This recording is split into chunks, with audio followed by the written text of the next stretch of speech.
Well, good evening and welcome to Main Street Sports Standouts tonight. And we are here covering the baseball 2024 season here. What a baseball season we have had here. Ray Halbrook, thanks for being with us. And we appreciate everybody being online with us. We're going to get things started here in a little bit. And we've got a good panel here, good panel of folks here. I've got to my left over here, Brian Kaplinger.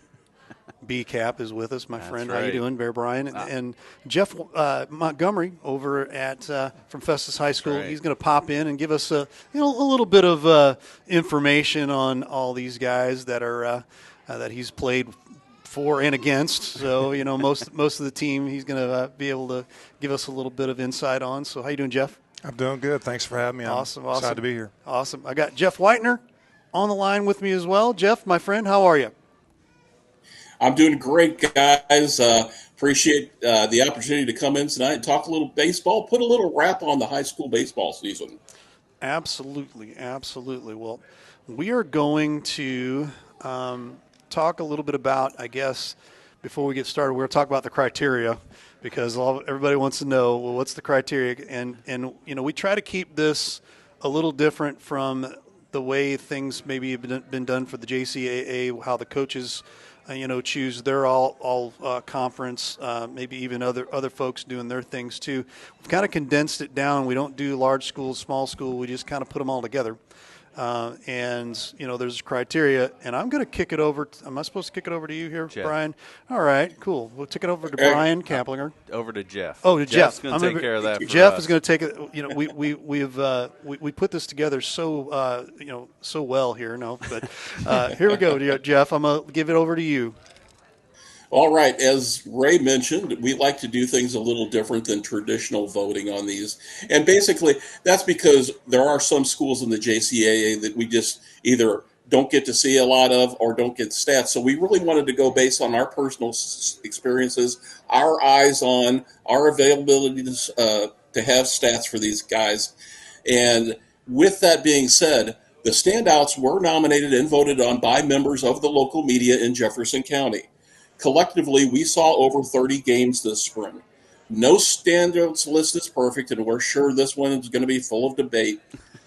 This list is based purely on our opinions from watching the athletes play, as well as season statistics. Some JCAA players were omitted as we did not see them play, nor did we have video or stats. Now, this list includes JCAA large and small schools only. It would be unfair to add any suburban conference players as we seldom saw them play. We chose 2 teams of 10, a first team of 10 and a second team of 10, and we're going to start with the second team here in a moment. We chose the players regardless of JCAA large or small schools affiliation. We then voted and chose on one MVP. We made sure there were no ties, no co-MVPs, one MVP only.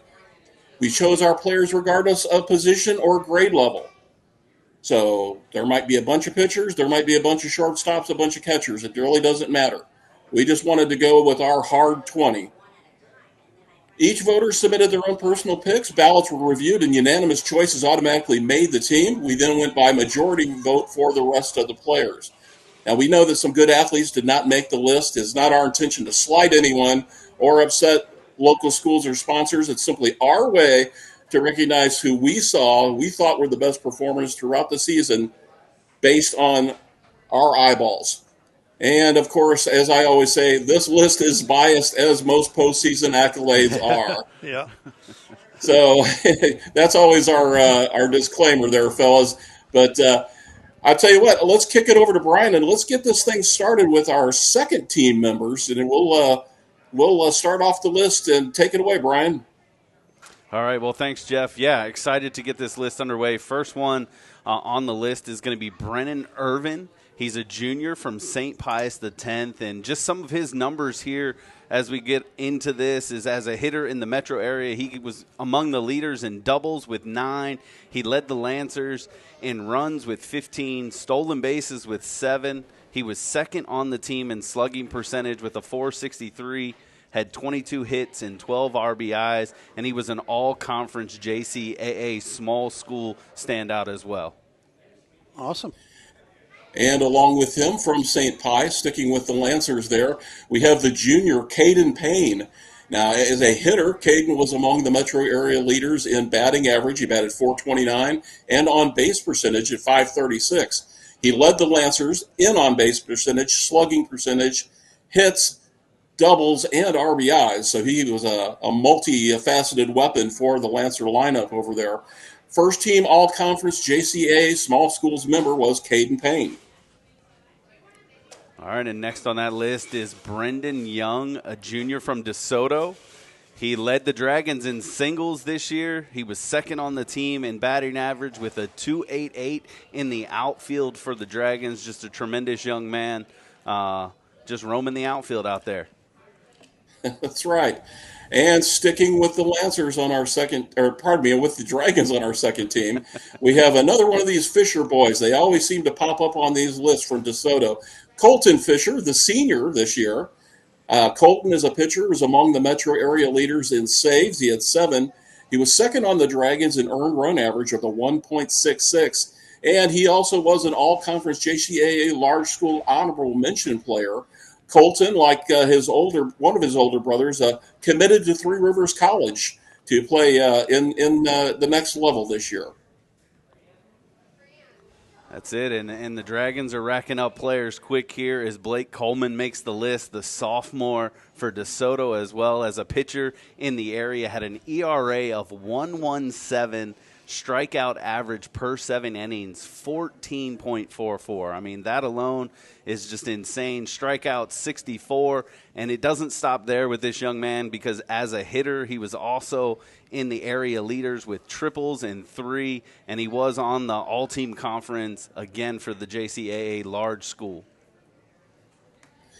And now we switch over from Dragons to Owls, head north to the northern part of the JCAA, and we're looking at the sophomore from Windsor, Owen Hagel.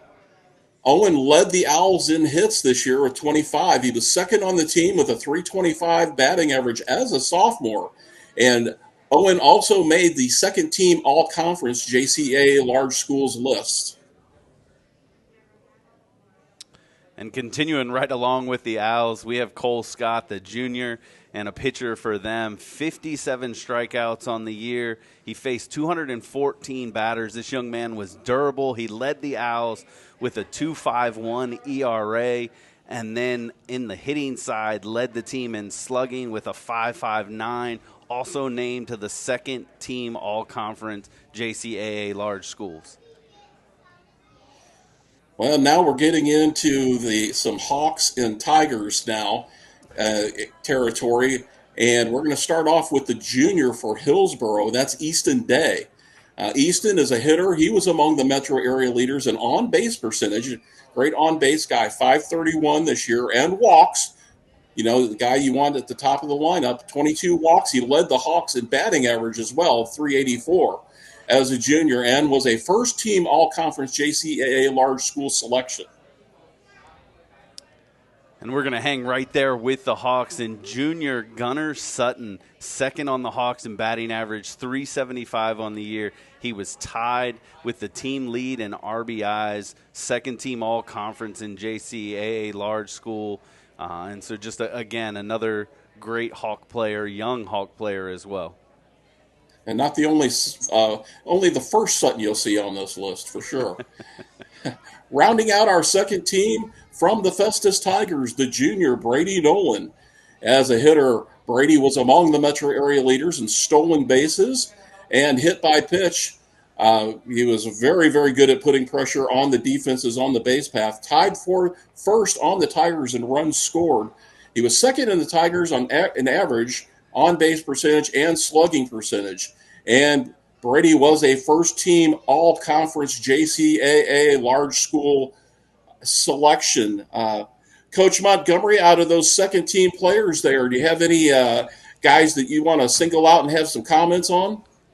Well, I mean, the large school guys, you know, I see the most. And, you know, I can tell you, for example, those DeSoto guys, those two pitchers, Coleman and Fisher, I saw both them this year.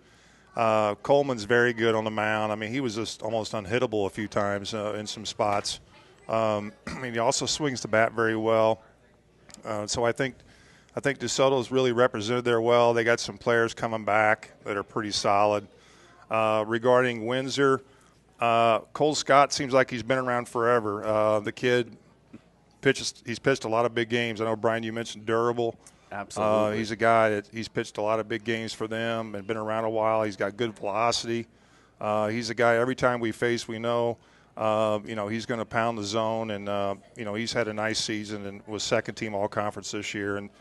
And so I can definitely say that I don't know a lot about the Hagley kid. I know 25 hits is nothing is pretty decent, so I know he looks like he had a good season there, and I remember him a little bit, but he was second team all-conference. And then when you get to the Hillsboro guys, I have to say, Hillsboro really runs the bases well. They steal a lot, right, and they're very fast. And those two guys right there, you have to keep off the bases, Gunner and Easton. We were fortunate enough to get them out quite a bit, but I know they, in just those situations, we got lucky, I think, a few times. They hit balls hard and we caught them. And I know Gunner plays on the left side of the infield a lot when his brother's pitching.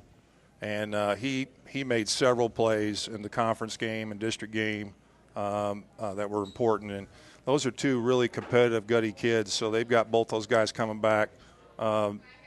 Easton had 22 walks.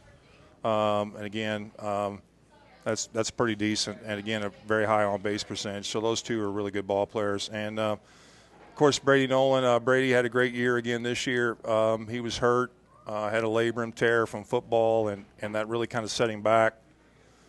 But he worked really hard to get ready, and he missed a little bit of the season in the beginning, and he's just a fierce competitor, and you have to keep him off base. He gets on base, he can steal second, he can steal third, and then right, you get an infield chopper, and he can score. And he did that multiple times for us this year.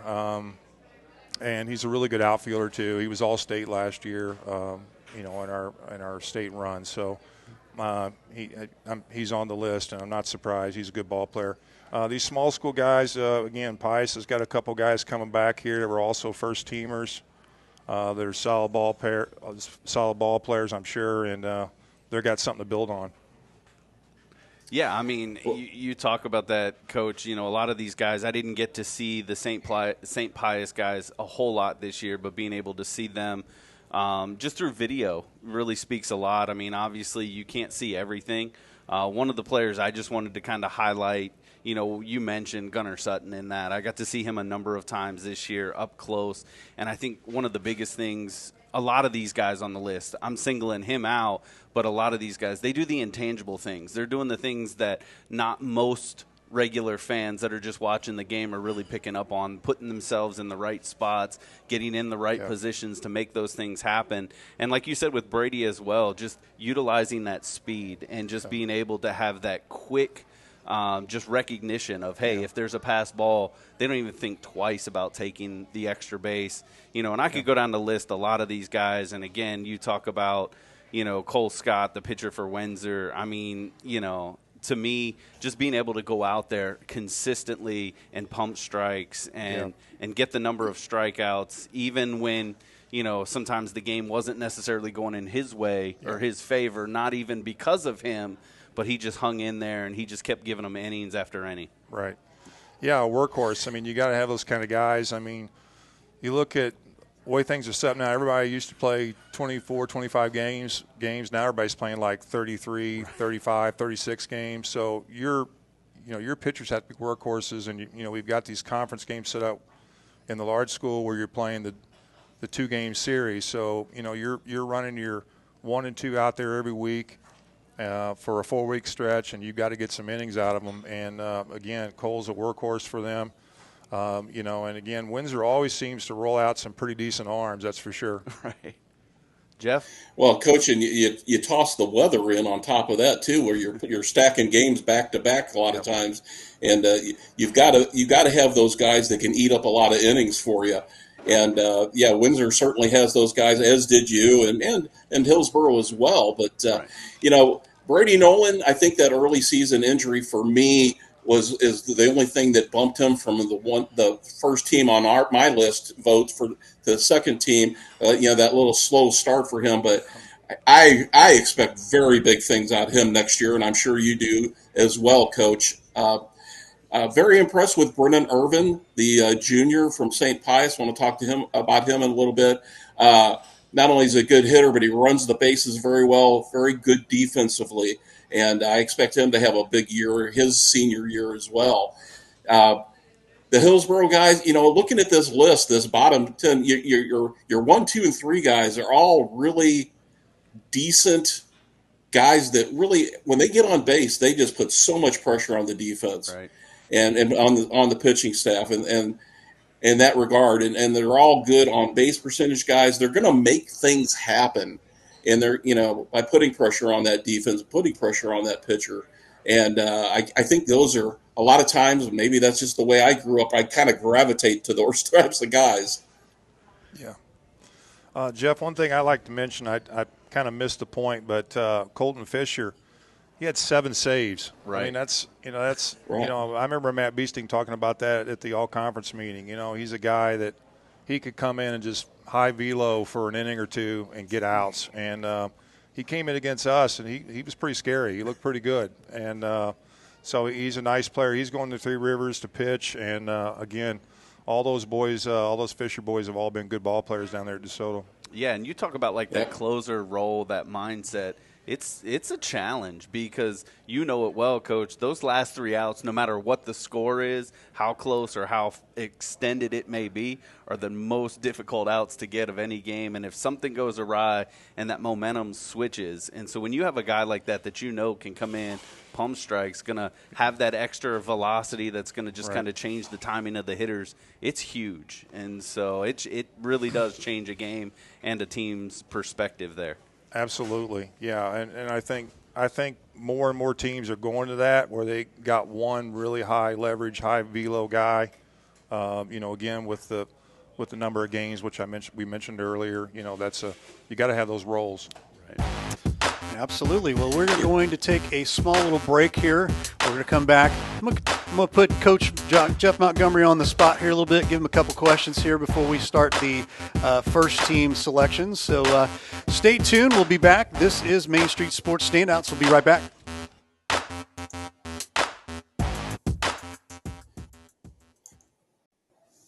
The House Bar and Grill at your Festus Pasta House is your place to watch all local high school sports live. That's right, I said live. Come in and enjoy all local high school sports brought to you live on our 5 big screen TVs from Livestream STL. Also enjoy our happy hour menu, which includes half-price pizzas, discounted appetizers, and drink specials. We are the best place to gather for your local high school sports brought to you by Livestream STL at your Festus Pasta House on Highway A, where it's always a great time. Welcome to the Jefferson County Growth Association, your partner in promoting economic growth and development in our community. Visit us online at jcgamo.org to learn more. We are committed to supporting local businesses, creating opportunities, and building a strong, thriving community. Your membership is an investment in the success of your business and the prosperity of Jefferson County. We are the Jefferson County Growth Association. Join us today. Together, we can grow.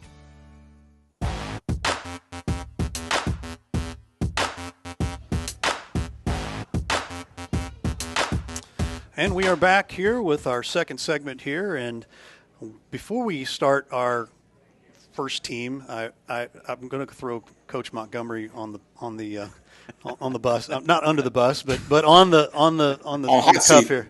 You see how I'm working here, Jeff? So, Coach, I just wanted to tell you, and we the last couple of years, you had that great run 2 years ago there with the state championship run, and the amount of success coming in even into this season. Just wanted to kind of catch up, just give you a couple questions here that I feel is important for the folks in the community to know. Coming off of that particular state championship run, you had to kind of reload, so to speak. You kind of had to do some things that most coaches are, well, how can we be as good as next year? Yeah. As this year for next year. And give me maybe a point or two there on what you were thinking at that point. Well, I mean, this year was different.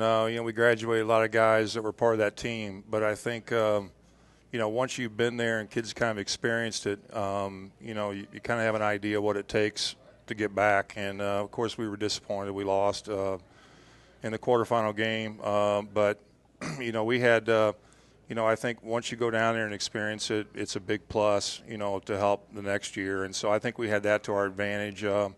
We have a lot of kids that really believe, just like everybody else, on these lists and in their county. We play a tough schedule to kind of prepare.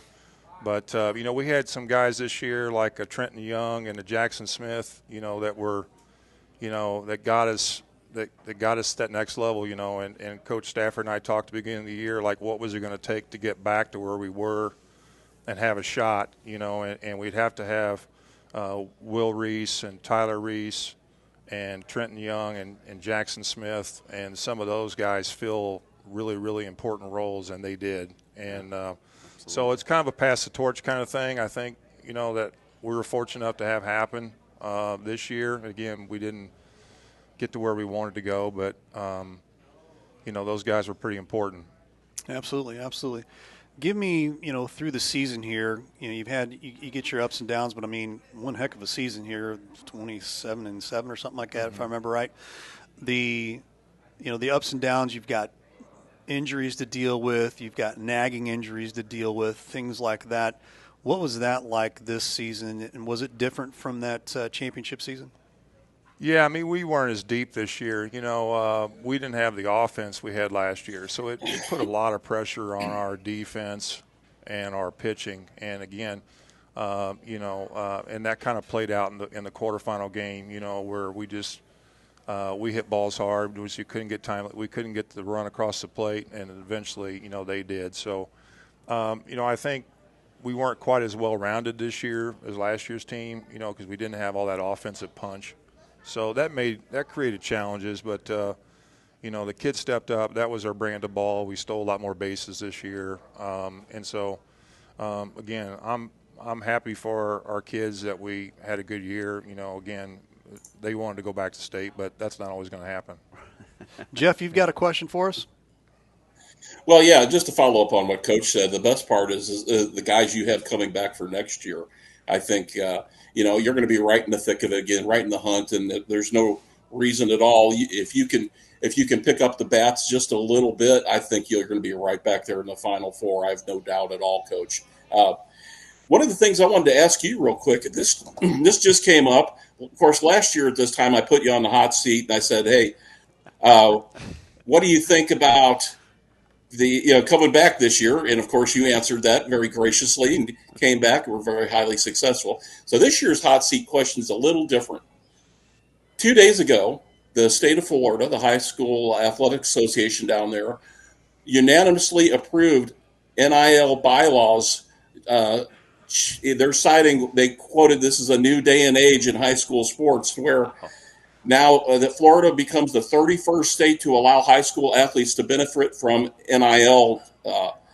And I just wanted to kind of get your take on that. What you think about, the short-term, long-term ramifications of that might be as pertain to high school sports.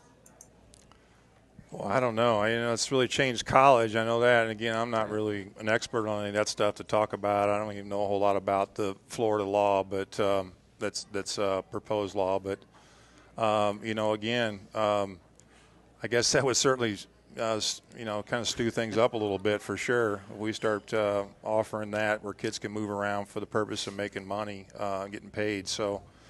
I don't know. I don't like to think about that. Right. I'm kind of an old school guy, I guess. You play with what you got, but we've all went out and played sports and didn't have to get incentives to do so. Right. So I mean, I get it at the college level because it's big money, but big money follows it. And when universities are making a lot of money off these athletes, maybe the players deserve a cut. High school is a little bit different. At least around here, I don't really see it as a money making industry. Right now. I'm with you right?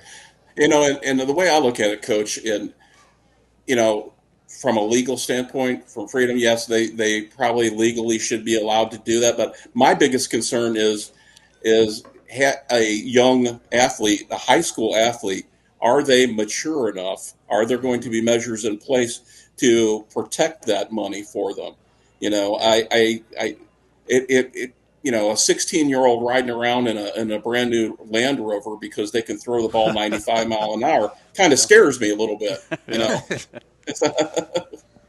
Yeah. but that's my only thoughts. Brian? Yeah, I mean, you talk about that. That is, crazy thought. I was just reading about that the other day. I mean, taking it to the Does high seem school crazy. level does open up a whole lot of questions, I think, more than answers. But the question, Coach, I had for you was just one, you're constantly, kind of going against other coaches. Obviously, you've got the umpires in the game that you're building relationships with and things like that. So just talk about some of the other coaches, some of the umpires that you just maybe want to highlight from this past year that have really just kind of been standouts on their end. Well, umpiring and officiating, and our athletic directors in the county are really working to try to, get people obviously behave themselves at the games. Sportsmanship's important. I think there's it's very high stressful to be a referee and an umpire, and we have a lot of them retiring and moving on, and a lot of guys hanging around because they're trying to fill an important role and need. So we need to recruit more officials and umpires, but a lot of our umpires here locally are just great guys. I mean, Charlie Underwood, for example, has worked another Final Four. Right. Keith Woodland's one of my favorite guys. He umpires all the time. He's always just a very dedicated guy, and we've got guys that have retired. Denny Graham from down at DeSoto is still umpiring. I believe he's in his 70s, Wow. and the guy's out there, giving his all. And so from the umpire standpoint, we have a lot of St. Louis County guys coming down now, and umpiring. And so, again, it's kind of a thankless profession in some ways, and it's tough. And, so you got to kind of back off of them. And, again, I'm not saying we don't get heated sometimes with them. But on the coaches side, are very competitive. Our conference is competitive. But what I like about the county coaches, I feel like the conference, even in softball and baseball, is when we really try to support each other. When we have our all-conference meeting, we really try to do what's right for the kids. I don't think anybody ever has an agenda, to outdo somebody or do somebody wrong. Green at Windsor and Thompson over at Hillsboro and Matt Beesting at DeSoto and so O'Keefe down at Perryville. And so, again, we always try to support each other. Matt Beesting, I want to give a shout-out. He's retiring. He's getting out of coaching. Right. He's going to go be an administrator, and I've known Matt since he was a little kid. He's out of my coaching tree, if you will. Working with being his father, being a mentor to me for so many years in the Festus program, and Matt's going to go be a principal. So we're going to miss him in the coaching ranks. Just a great guy, and has done that program is really heading in the right directions. They've got a turf field down there now. They've got a group of boys coming up that had a big success when they were Little League All-Stars years ago that's intact. And so their program's really turning around quick. Awesome. Absolutely. Well, Jeff, are you ready to go for the first team standouts? I certainly am, but before I do that, I do want to congratulate Coach Montgomery, speaking of the JCAA Large Schools Conference, on once again being picked for a JCAA Coach of the Year. Yeah. Certainly deserving for that. And I also want to shout out to, for the JCAA Small Schools Coach of the Year, Robert Coonley of the Jefferson Blue Jays. Excellent. Excellent. All Congrats, right. Coach. Thank Congrats. That's right. All right, take it away We here, head Jeff. to our first team hard 10, I like to call it here. And starting at the bottom of the list is the senior pitcher from St. Pius. That is Xander Street. As a pitcher, Xander was among the metro area leaders in strikeouts, strikeout to walk ratio, shutouts, first team all-conference JCA small schools, and Xander A very smart young man, has committed to Missouri S&T, fellas. All right. Awesome. Big jump there. And for the Jefferson Blue Jays, senior Cole Robinson, as a hitter in the metro area, led in batting average 407, slugging percentage 648, first team all conference for small schools. He led the Blue Jays in average, slugging, on base, hits, and doubles. I'm not sure what else you can say about this young man right there. That kind of speaks for itself. Yeah, he's also a first team all conference. Yeah, you mentioned that. I'm sorry. He remains uncommitted at this time, by the way, fellas. Next, we move to the sophomore. We've heard this name before on all conference lists and other lists. Another Duncan coming up. Tanner Duncan, the sophomore from Herculaneum, a pitcher. He was among the metro area leaders in strikeouts per 7 innings. Also, with the bat, among the metro area leaders in slugging percentage and triples. So, Tanner, a very speedy young man on the base path, and speedy at shortstop as well. He had 389 to 12 with 12 RBIs for the Black Cats, and he was a first team all conference JCAA small school selection. And pitcher from Crystal City, sophomore Cale Schomburg. This young man, again, just a tremendous lefty on the mound. Strikeout average per 7, it was 14.39, 61 strikeouts. You talk about strikeout to walk ratio, 4.69 there. First team all conference in small school. And when you have, a lefty from that angle on the mound, you don't see a lot of those in high school. And so just tremendous stat line right there. Yeah, love Cale, that's for sure. Next, we move up to Hillsboro here, and here's a guy. Coach spoke of this before about Cole Scott. Seems like he's been around forever. To me, Gavin Height seems like he's been around forever for Hillsboro.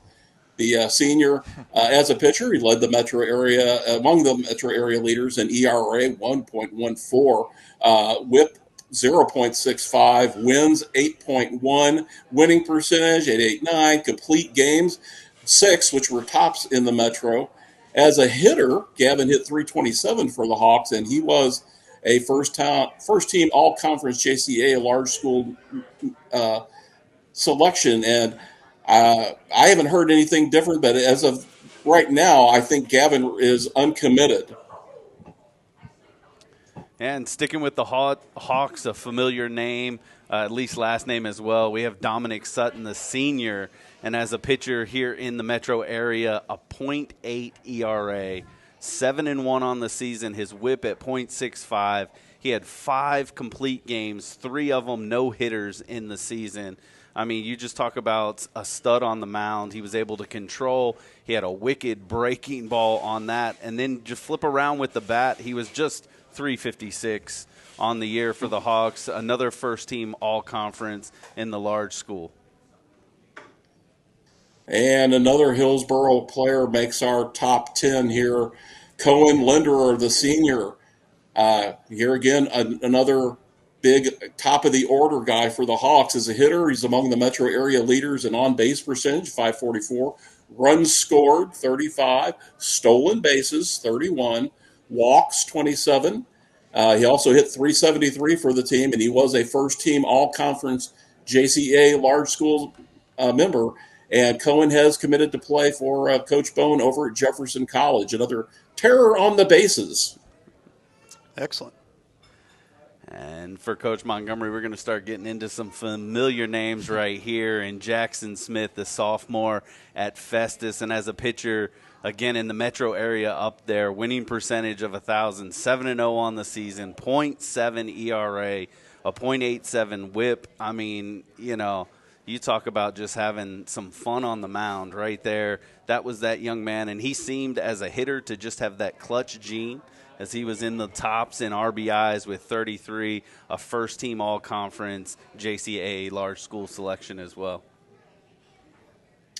And, of course, we're going to finish this list out with some Festus Tigers, and you couldn't have a top 10 list without Hayden Bates on it for sure. Hayden Bates, the senior from Festus, as a hitter, among the metro area leaders in batting average, slugging percentage, on-base percentage, doubles, first team all conference JCA large school player. He was a St. Louis Amateur Baseball Association Rising Star this year. Hayden has committed to John A. Logan College, and Hayden Bates was a unanimous selection to the top 10 list, guys. And rounding out our top 10 here is Mason Shermer, the junior from Festus. And as a pitcher, the lefty, among the Metro leaders in ERA with a .69. Strikeout average per 7 was 12.28. He had 107 strikeouts, number one in the Metro area. He was 9-2. His whip 8.7. He had 61 innings pitched. He's a first-team all-conference JCAA large school. Mason's been committed to the University of Missouri and is also a unanimous selection here as our first team. Excellent, excellent. Well, before we get to our MVP real quick, I want to talk a little bit about Mason Shermer. Real quick, and then we're going to do – we had a chance to bring him in, but unfortunately he's in Texas playing some more baseball this summer. So we were just like, well, could we get a quick interview with you earlier in the week? So we did that. So we've got our MVP, Mason Shermer, on for a pre-recorded segment here. But just for you guys, I mean, what a treat it's been just covering him, number one. So I wanted to just kind of talk a little bit about that. We'll do the interview, and then we'll come back and we'll talk about the rest of these top 10 players. So real quick, I mean, you know, I'll just start with Coach Montgomery here real quick. I mean, this guy here is, you know, basically been a luxury for you there, Coach, right? Yeah, he's just a tremendous competitor. You know, I told somebody here a while back, I said, you know, he pitched in 2 Final Fours basically before he got his driver's license. Wow. You know, I mean, you know, the impact he's had, you know, he's the type of pitcher that and competitor where and Coach Stafford and I talk about this sometimes. A lot of kids, you know, if they want to get to another level, or they get too intense, or there's too much adversity, or they get too amped up, they can't perform, you know, and Mason is the type of player, you know, if the more you fuel him, the higher he's going to go another level. Right. And he's done that so many times.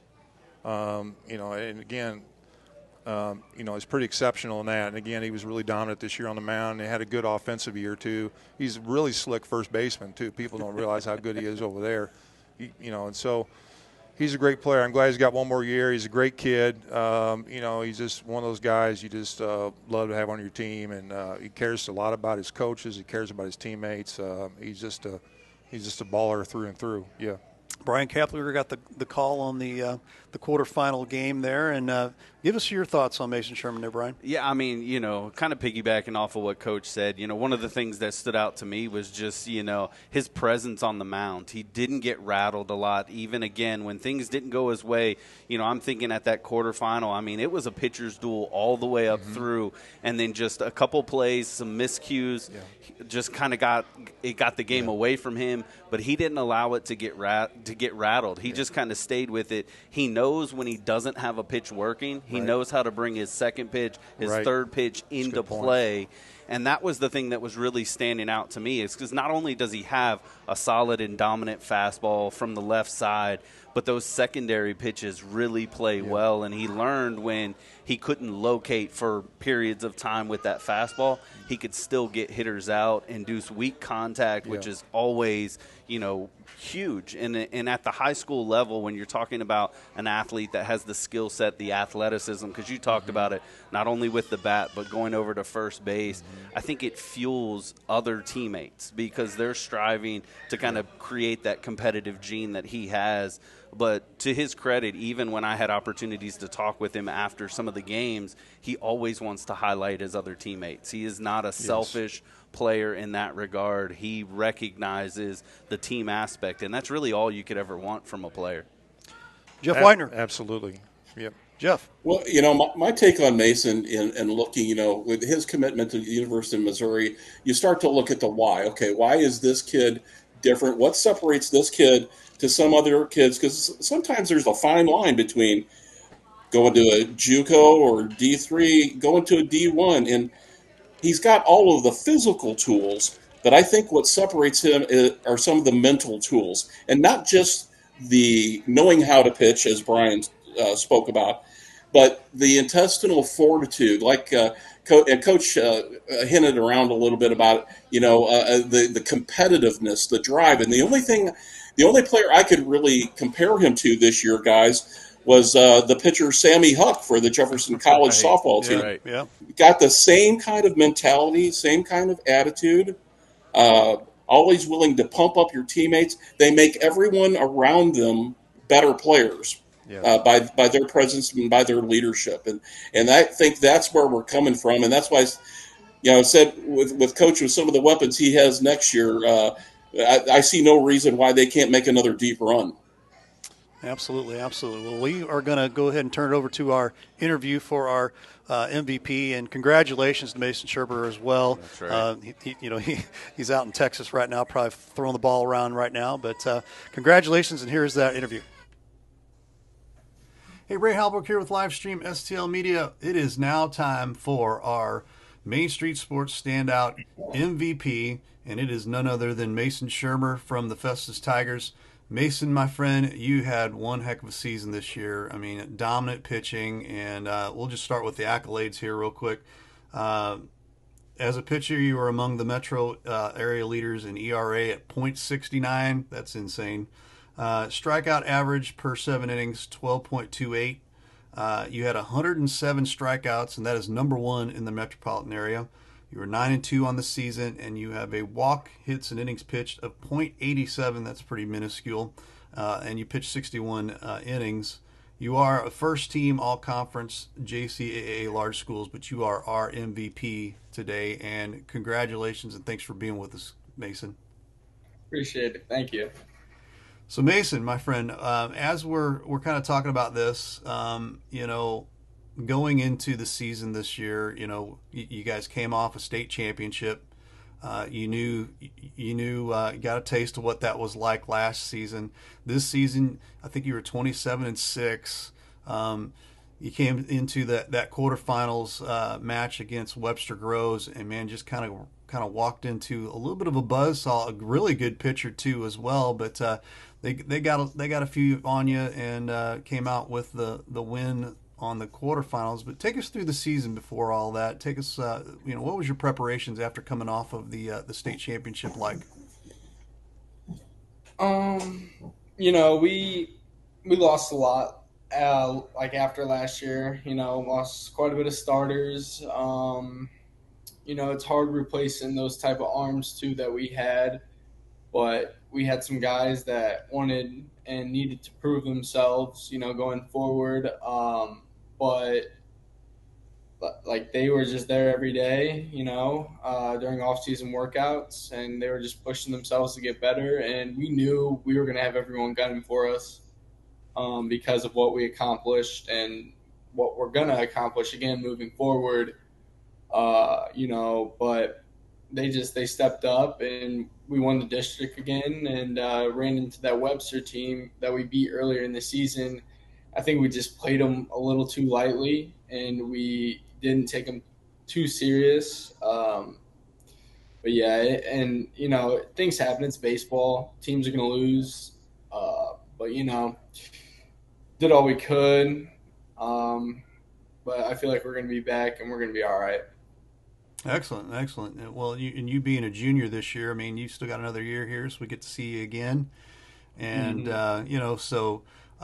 what do you take away from a game like, what do you take away from the season so far? I mean, like that 27-6, still a phenomenal season, and you guys kind of cakewalked through some of the games that we cover, but coming up especially into that district tournament, you had some interesting games, but we're able to pull them all out. But take us through the season and your thoughts on the entire season.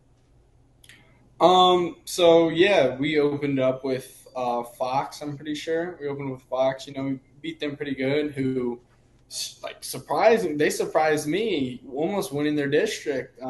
Beat Jackson, who was a really good team, and then I'm pretty sure had Seckman 8-0 or something like that.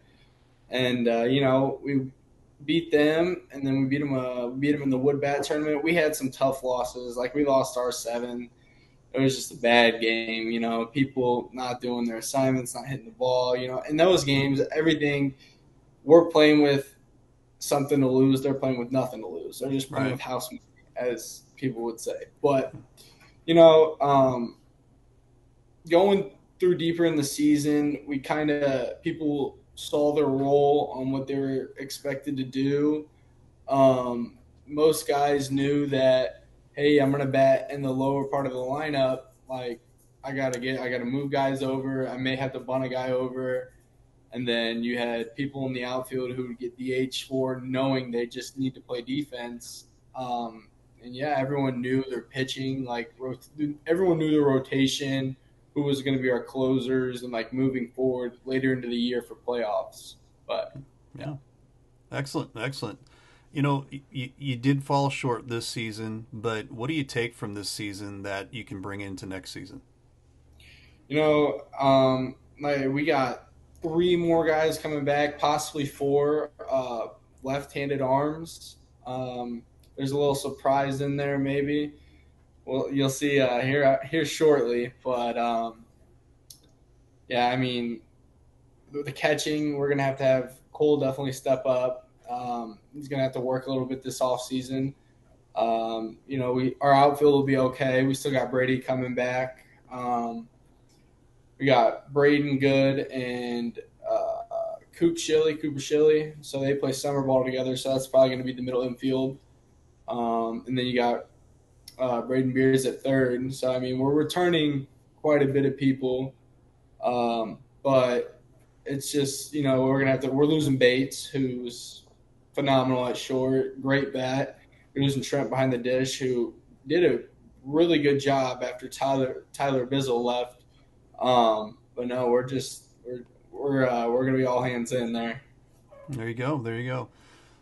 You are committed to University of Missouri already. How did that come about? I mean, Ooh. they don't just let anybody in there over at Mizzou. So tell us a little bit about how that came about. Um, I was in 8th grade. I was still young. I was in my 8th grade summer, but that was with the old coaching staff who left or whatever you want to call it. I was playing in it was in Indiana. I was playing in Indiana, and I did really good that weekend. I remember the weekend. It was I think it was not Memorial Day, but the weekend after Memorial Day, and great facility up there. It's called like the bullpen or whatever. Mm-hmm. And so I get in the car back. I'm on my way home, and my head recruiter for the team I was on or whatever, he calls me and he's like, "Hey, they want to talk to you." Blah blah blah blah blah. I was like, "All right, cool, like whatever." So then I ended up going and playing down in Florida with another team, and they were like, "Hey, they want to offer you a verbal," and I was like, "All right, I'll take it." And like, not like saying like, but like I took it and I was like, all right. So then I've been, loyal to them or committed to them since my 8th grade year.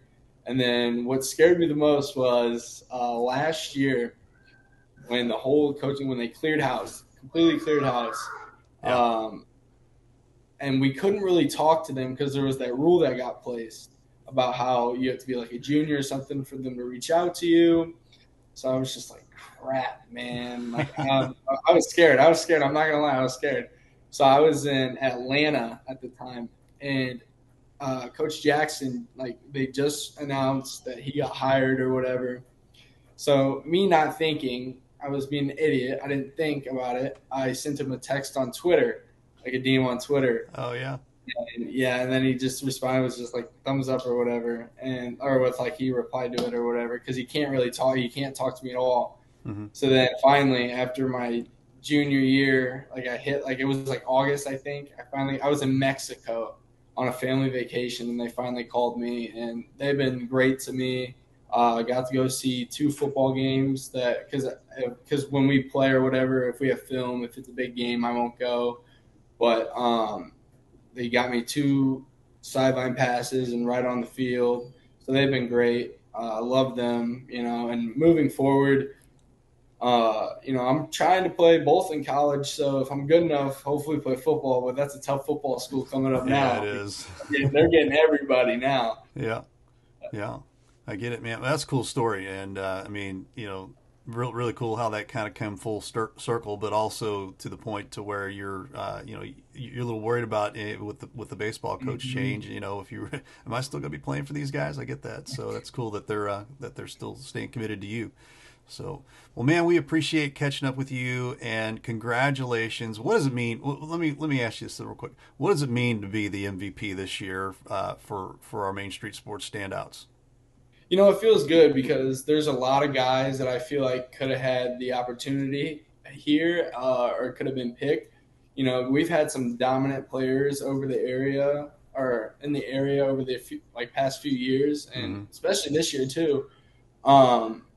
But I mean, it's going to be something moving forward too as well, because everyone's going to be like, "Oh crap, I want that," or "I want this," and then then you're in the hunting for, or you're the predator there. Everyone's hunting after you. But it's the same thing as last year because Hayden got the the JCAA Player of the Year or whatever, and then I finally got that this year. But I told him dude, I want Player of the Year. I want it in everything I got. I mean, I want us to win either or. I didn't care if I didn't get it and we won state or we won the district. I didn't care. I just wanted to be a team player and win. That's team comes first, and then individual stats come later. Because me and Brady always get into it in the dugout. He's like, "I'm 0 for 3." I'm like, "We're winning. It doesn't matter." Right. But Yeah.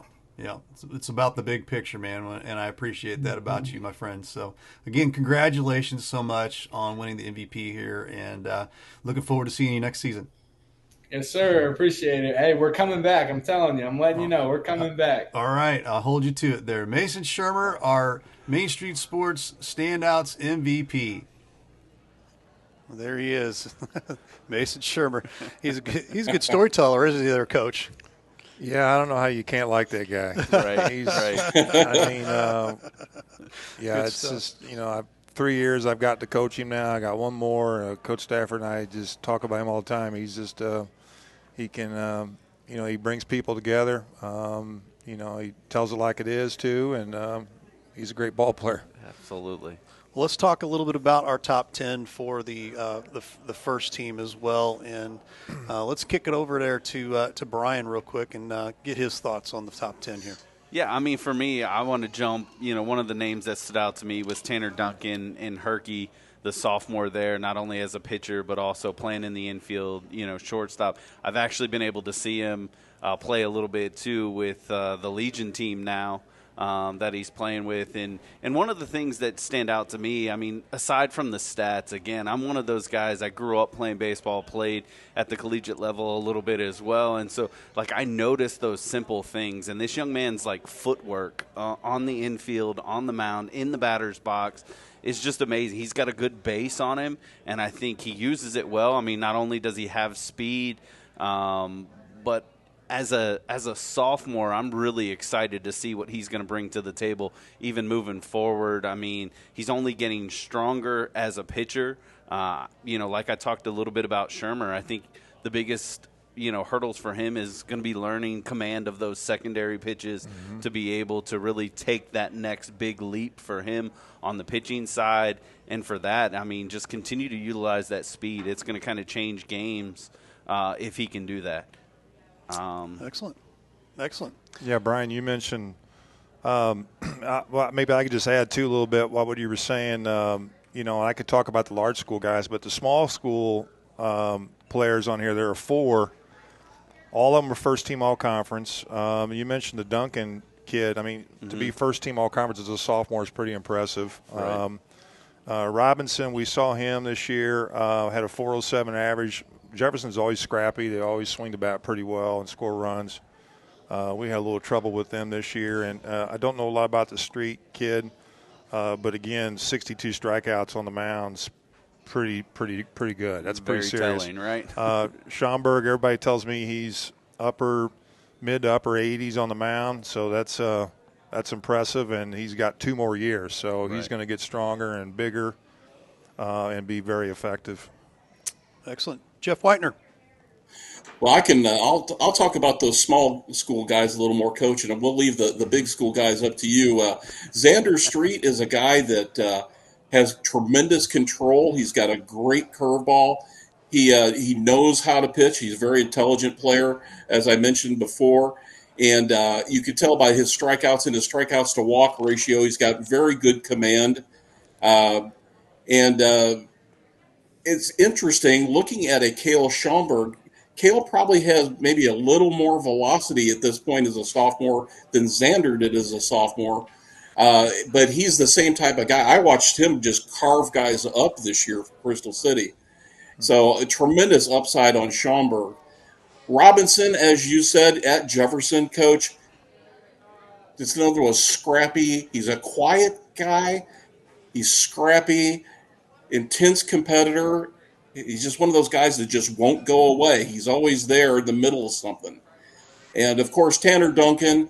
Ray and I have had the privilege, honor to watch this young man grow up since he was a little kid playing, and escaping his brother Jordan's shadow as soon as he got to high school and making his own way and making his name for himself already as a sophomore. So seeing those 2 sophomores on this list already, that bodes well for the future of baseball in this county, guys.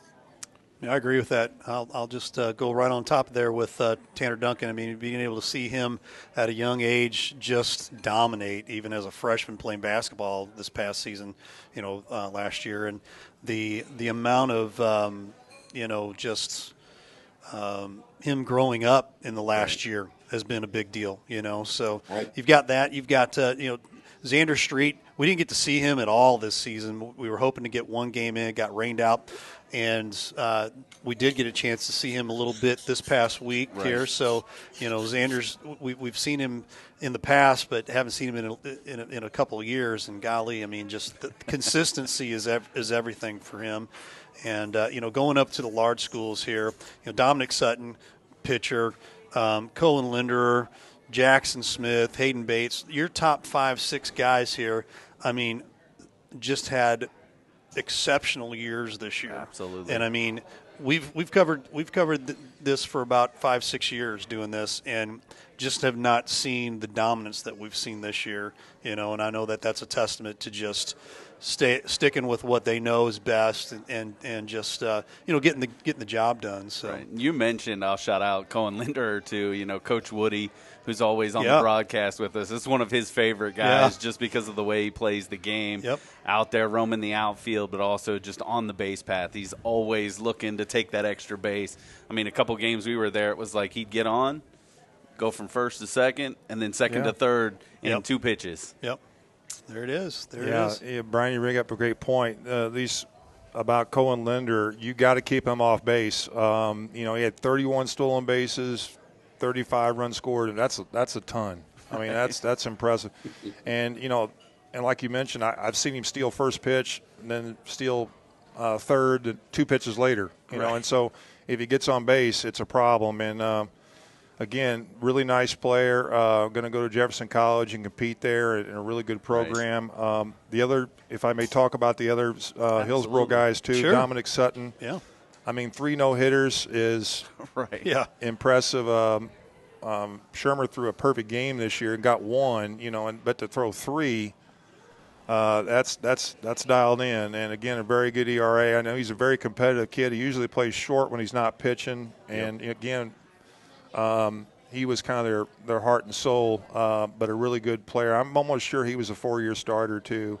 And again, part of a team. They won almost 50 games the last 2 years. So Gavin Height, a workhorse. I remember Thompson talking at the all-conference meeting. I think he's the one that had a lot of innings and a lot of starts, but he pitches to contact, and he's not necessarily a high strikeout guy, but he just frustrates teams because, he'll go out there and he works fast, and, a ball's got late movement, and so guys are on the front foot. So he'll have a 5-pitch inning, and he'll have a 5-pitch inning in the 5th, and you let him have a 9-pitch inning in the 6th, and you got problems. Right. And so those kind of guys can really frustrate, because they're just pounding the zone with that late movement. Not a lot of velocity, but he was a guy that, you're sitting there, you're standing there in the coach's box wondering, how come nobody can square this guy up? Right. Yeah. So,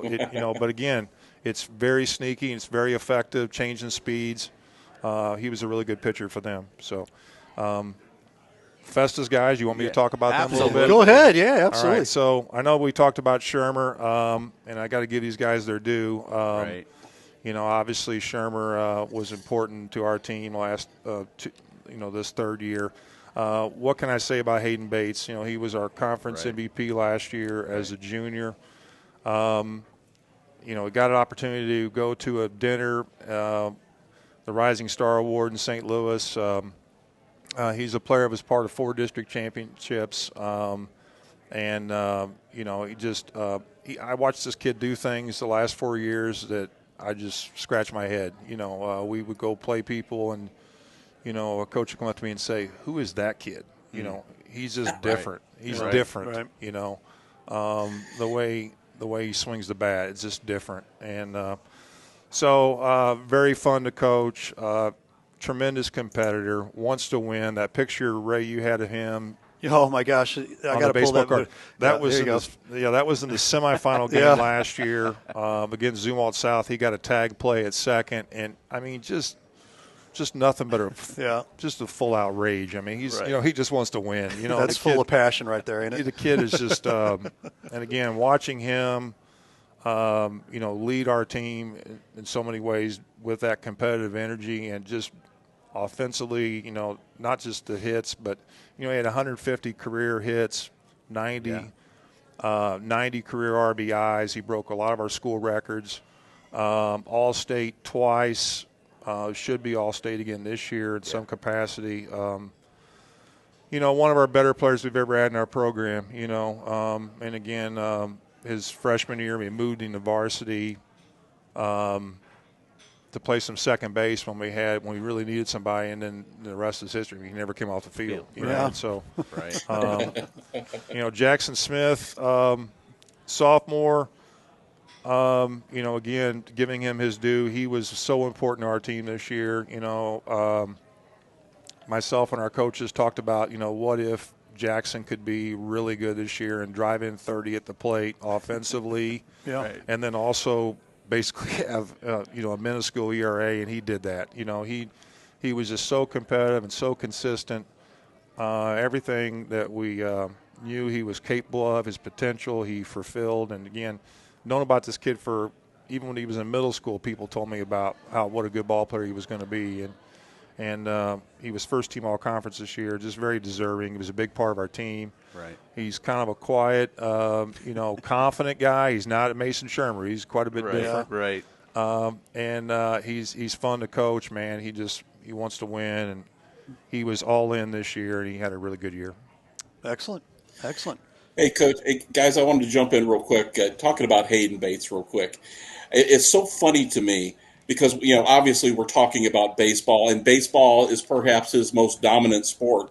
Right. But that you can't – although baseball is his dominant sport, you cannot take away from him the fact that he was an incredible football player and a great basketball player as well. When I saw him as an underclassman, Coach, I look at this kid from afar and I go, he doesn't look like an athlete to me. He looks just like an average kid. And obviously he's grown in physically larger. But at the time, I'm looking at him and I'm thinking he doesn't look athletic. But here he's among the leaders of tackles on defense as a linebacker. Yeah. He was the leader or one or two in scoring for the basketball team this year. He was the guy that they always got the ball to in crucial situations. And, of course, we know what he's done on the baseball field. It's amazing to see his development over the last 4 years. Absolutely. Yeah, Jeff, you guys have been doing this for a while now, and you watch all these other sports, and I don't know, maybe somebody could answer this, but I don't know I mean, he got first-team all-conference in all three Right, sports, right. Football, basketball, and baseball. And, Right. again, his senior year did that. He went out for football his, I guess, junior year for the first time and just was immediate impact, offensively, defensively, whatever. So, again, I don't know if too many kids have been all-conference first team in all three sports. I don't know maybe somebody could research that, but that's impressive. Jeff will research that for us in about Jeff 5 will be the minutes. man. He'll know that. I mean, his The only one I letter- can think of off the top of my head is a small school, Colbiot. There you go. I like that idea too there. Well, Jeff, thanks so much for being with us. And we're going to wrap things up here real quick. But parents, I know, are going to ask, will we be able to get these baseball cards? Yes. The answer is yes. You can give me a call. I'll give my number up here right now. Even though it says sponsor with us, this is my cell number here, 314-852-4398. Text me. I will text you back these particular baseball cards. They're digital baseball cards. Coaches, same thing as well. We'll do the same thing there and kind of go from there. But I want to thank also Posthouse for allowing us to be here today. I forgot about that at the beginning. And Coach Montgomery, appreciate you being with us as well and being a part of the Main Street Sports Standouts. Brian Kaplinger as well. Thanks for being with us. And Jeff, for all of us here at Livestream STL, we're going to get out of here. Thank you so much for tuning in, and we will see you down the road here. Thanks for watching Main Street Sports Standouts. Thanks for watching today's broadcast. Any unauthorized use of this broadcast without the express written consent of Livestream STL is strictly prohibited.